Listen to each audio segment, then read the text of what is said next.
The storage key wasn't heavy, just dull and brassy, with a smudge of red marker on the edge, like it had brushed up against something it shouldn't. It clinked against the tin edge of the will folder as I turned it over in my palm. Not ready to move, but also not ready to go home. My sister kept glancing at the lockbox like it might disappear if we didn't deal with it fast. I'll be honest, I didn't even know Dad owned a storage unit. Not when I was a kid, not when I left for college, not even last month when I stood in the ICU listening to machines pretend he was still in there somewhere. The will was short. He didn't have much left by the end, just the house, some debts, and that key tucked into an envelope with a post-it that said, Unit 309B, keep or burn. Up to you. That's all it said. No address, no map, just a unit number like I was supposed to know. My sister Jen found the storage place after a bit of digging. There were only 3 in town that used alphanumeric codes like that. The third one answered the phone with a woman who sounded like she'd been drinking battery acid. "Y'all the Campbell kids?" she asked after we told her the unit number.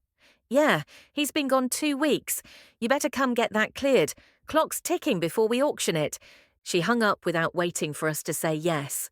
Saturday came. We drove out in Jen's Prius, which was stuffed in the back with 3 boxes and an empty dolly we borrowed from her husband's job. It was overcast, that kind of sticky October weather where your clothes feel like they've got opinions. The storage place sat off Route 14 behind an old carpet warehouse with a chain link fence and an automated gate that moved slower than my dad's old mower. I punched in the code the front desk gave us and we rolled in. Not a soul in sight. "Feels like we're trespassing," Jen muttered. We found 309B near the back. It was one of those newer units with the electronic keypad, but the key slot was still there, old school override. I slid in the key. It turned easier than I thought. The door groaned halfway up, then caught. I ducked under. The smell hit me first. Not rot, not mildew. Paper, dust, old metal. Something like dried ink or a library that never got funded. You know the smell. There wasn't much inside. No furniture, no boxes labelled Christmas or kitchen. No stacks of unread National Geographics like I half expected. Just one long metal shelving unit against the back wall. And sitting on the shelves, precise, evenly spaced, were file boxes. Black banker boxes, each with a silver label. No handwriting, just typed labels. Jen stayed by the door while I stepped closer. The first box said, Hiram Campbell, 1979 to 1982, correspondence. That was my dad's name. I opened it. Letters, neatly bundled, rubber bands still holding. Some typed, some handwritten, some stamped with little red marks that looked official but didn't say anything obvious. The first one I pulled out wasn't from my mom or a friend. It was from a woman named Marjorie Ellen Fairbanks, dated March 1980. Return address, Baltimore. Dear H, I told you not to write me again. What you did wasn't just reckless, it was cruel. I kept your secret, but not for you. For the boy. Don't come looking for us. I read it twice, then a third time. Jen looked over my shoulder. What the hell? I didn't answer. I reached for the next bundle. It only got weirder. Letters from different women, some angry, some scared. One from a woman in Missouri who said she needed money for Ethan's medical bills. Another one from someone named Fran, who thanked him for never telling a soul what we buried in 1981. Jesus Christ, Jen whispered. Was Dad blackmailing people? I couldn't speak. I felt a weird tightness in my throat, like my own voice didn't trust me. Box after box, it was the same theme. Decades of letters, some from lawyers, some from people I didn't recognize, some half-burned at the edges like someone changed their mind too late. But the next shelf down, those were different. Second row, tapes, old cassette tapes, each labelled in the same silver font. Campbell, H. Interviews, 1986 to 1990. Witness tapes, code 4723, confidential. Bethesda Project, Phase 2, do not destroy. There were about 20 of them, all unmarked beyond the spine. Jen picked one up.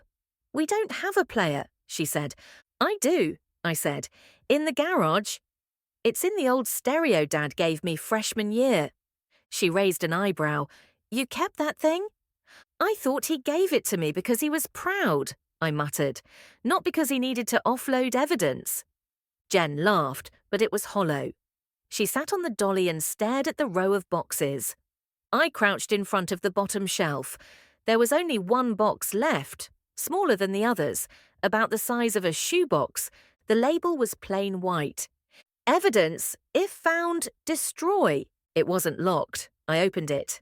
Inside was a gun, a snub-nosed revolver wrapped in wax paper, tagged with a yellow post-it that simply read, "Dover Park. 1985, ask Marvin." That was it. I sat back on my heels. Dover Park. That name hit something in my memory like a tuning fork. I hadn't thought about that place since I was 8 or 9. A kid went missing there once, I think. Or maybe that was somewhere else. I looked at Jen. Her face had gone white. "Do you remember, didn't there used to be a story about—" "Yeah," she said, standing up. "A boy. Red jacket, 4th grade. They never found him." We both stared at the gun. I took out my phone and Googled, "Dover Park, boy missing, 1985. It popped up faster than I wanted. "Local boy still missing after 40 years. Dover Park cold case remains unsolved. Name, Jacob Klein. Age 10. Disappeared. October 21st, 1985. Last seen near the duck pond. No suspects. No body. Just gone." And under the article, a photo. Grainy, black and white. A group shot from the neighborhood watch that formed afterward. 3rd row, 2nd from the left. My father. No smile, eyes sharp, tense. Younger than I remembered him ever looking. Jen leaned over and whispered, "Do we call the police?" I looked at the gun again. The wax paper was stained at one corner. I didn't answer, because in that moment, honestly, I wasn't sure who I was afraid for. We didn't touch the gun again that night. We left it in the box, shut the unit, and drove home in silence with the tapes and a few of the letters on the back seat, like we were harboring fugitives. The whole ride back, I kept glancing in the rearview mirror like someone might be following us. No one was, but something else was. Some version of my dad I didn't recognize. A man who had a storage unit full of secrets, a labeled revolver, and ties to a missing kid from the 80s. I didn't sleep much. Around 2 in the morning, I pulled the old stereo out of the garage. It still had dust in the tape deck, but it powered on. I popped in the first cassette. Interview 1, November 4th, 1986. The tape clicked, then hissed, then a man's voice, Dad's voice. "This is Hiram Campbell. Recording interview with subject 9B, location undisclosed per agreement. Begin log." Then another voice, muffled, higher pitched. A kid. "You promise you won't tell? I told you before, this is just for safety. For record keeping. If you're uncomfortable—" "No, it's okay. I saw him, okay? He had the red bike and he rode past the pond. Then he waved at the man near the bench. I didn't know the man." "What did the man look like?" "He had a hat. Brown glasses too, but he walked weird, like he was pretending to limp but didn't need to." I paused the tape. My skin crawled. Was this Jacob Klein's case file? Was my dad interviewing child witnesses? For what? He was a postal worker back then. He wasn't police. He wasn't press. Why was he recording this? I called Jen at 2:27 a.m. She picked up groggy but alert, like she hadn't really slept either. "Are you hearing the same tape I am?" I asked. She sighed. "Yeah, I made it 10 minutes in." "What the hell was Dad doing?" She didn't answer. I let the silence sit. Eventually she said, "Come over in the morning. We'll go through the rest together." The next day, Jen made coffee while I lined up the tapes across her kitchen table. Her husband took the kids to a museum so we could be alone. We listened to 4 tapes straight. Each one was different. Some were interviews with neighborhood kids, some were adults.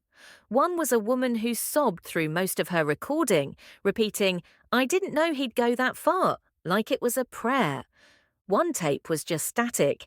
I think it might have been erased, but tape 6 was the one that made my stomach knot. It opened like this: "You're sure the shovel was his?" Positive. It had his name burned into the handle. I gave it to him for his birthday, remember? And you said he left it by the tree line. Yeah, that's where I found the blood too. Dad's voice again, then silence, then him whispering, "God help us." Jen turned off the stereo. She stood by the sink with her arms crossed, face pale. "He knew," she said quietly. "He knew what happened to Jacob Klein." "Maybe," I said, "or maybe he just thought he did. He kept the tapes for 40 years. And the gun," I added. We both sat for a while, saying nothing. Finally, Jen looked up. "You know what else I found last night?" She opened her phone, tapped through a few tabs, and handed it to me. It was an obituary. Marvin T. Donnelly, 1943 to 2007.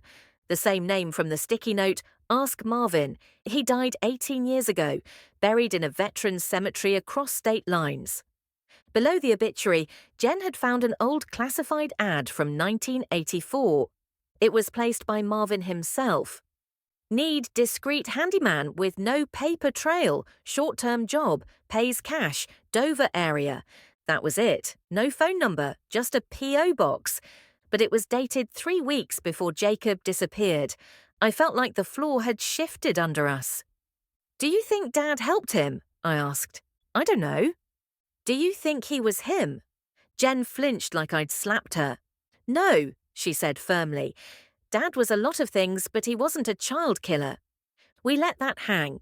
Then she added, "But maybe he covered for someone." That made more sense, sort of.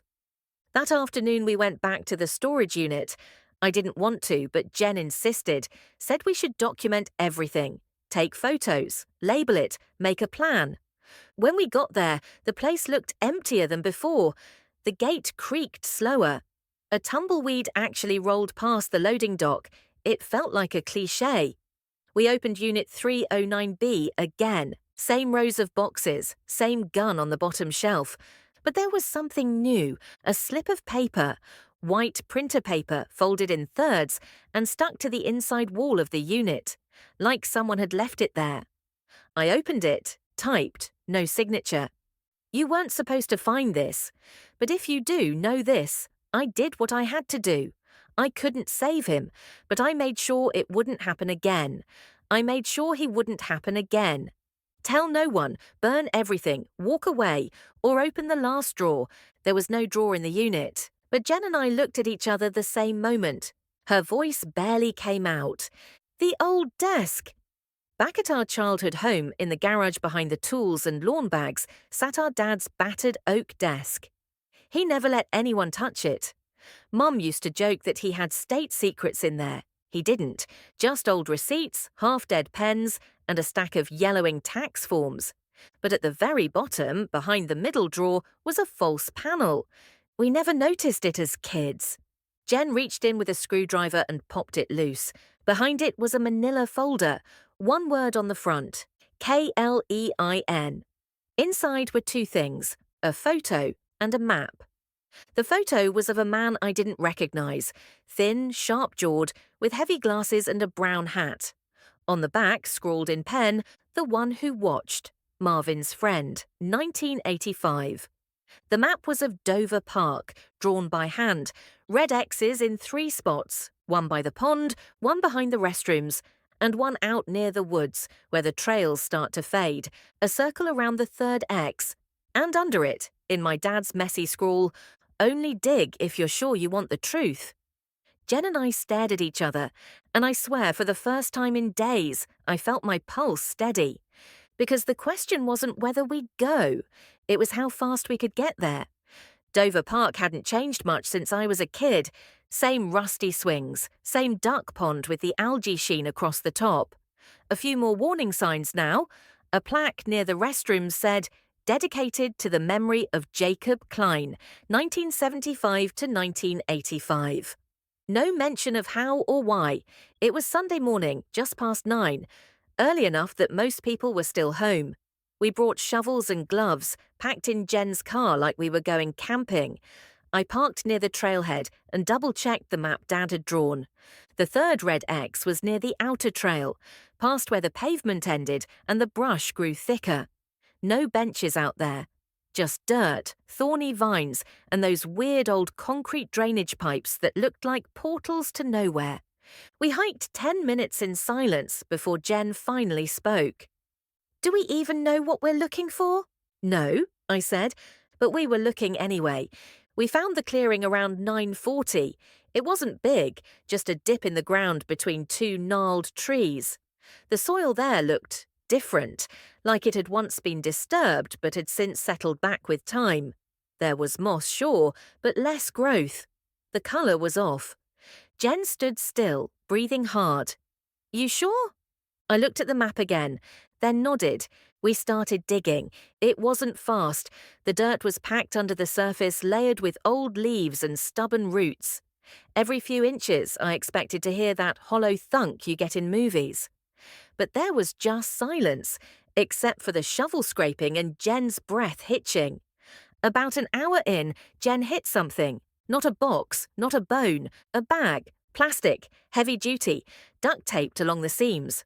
We paused. "You wanna—" She shook her head. "You first." I pulled it up. It was wrapped tight, layers on layers of tape and plastic. Inside, something solid shifted with a thunk. My hands shook as I slit it open with the key from Dad's storage unit. Inside was a tin lockbox, old, rusted, military style. We pried it open. What we found inside didn't belong in the dirt. There were photos, dozens, of boys, some candid, some posed, some clearly unaware they were being watched, backyard shots, bike rides, ice cream trucks, all taken from a distance, like through a long lens. Some had dates written on the back, most didn't, but every single one had something in common. Red jackets, just like Jacob Klein. Jen dropped one and gagged. Under the photos, more cassette tapes, not like the ones in storage. These were labelled by initials, just 2 letters each, dozens of them. And under that, another revolver, not Dad's, a different one, older, rusted, serial number filed off, and a badge. Fake, police badge, with the name Officer J. Merritt etched on it. I didn't know that name. Jen did. She pulled out her phone and started typing. 30 seconds later, she said, "He lived 2 blocks from us." Growing up, had that old brown van, remember? I did. I remembered it because my mom always told us not to talk to the man in the brown van, said he was off. We never knew why. Apparently, he died in 1991. No record of charges, no convictions, just a quiet heart attack at home. But if these tapes were what we thought they were, he hadn't died clean. We sat on the ground, staring at the box, the badge, the photos. And for the first time, I understood what Dad meant. I did what I had to do. He hadn't killed Jacob Klein, but he'd found the man who did. And he'd kept it quiet. Maybe to avoid the fallout, maybe to protect someone, or maybe, just maybe, because no one else believed him. And instead of turning it in, he documented everything, collected, archived, created a trail only someone like us, his kids, could follow. So the truth wouldn't vanish. Jen said it first. "We need to take this to someone," but I shook my head. "We need to think first." Because turning over a box like that wasn't simple. Not when it contained evidence that had been buried, literally, for 4 decades. Not when it could expose a cover-up. Or worse, show that a killer had lived and died without facing a single charge. "What if they think Dad did it?" Jen whispered. That's what I was afraid of too, because everything in that unit, in that box, pointed to a man who knew too much.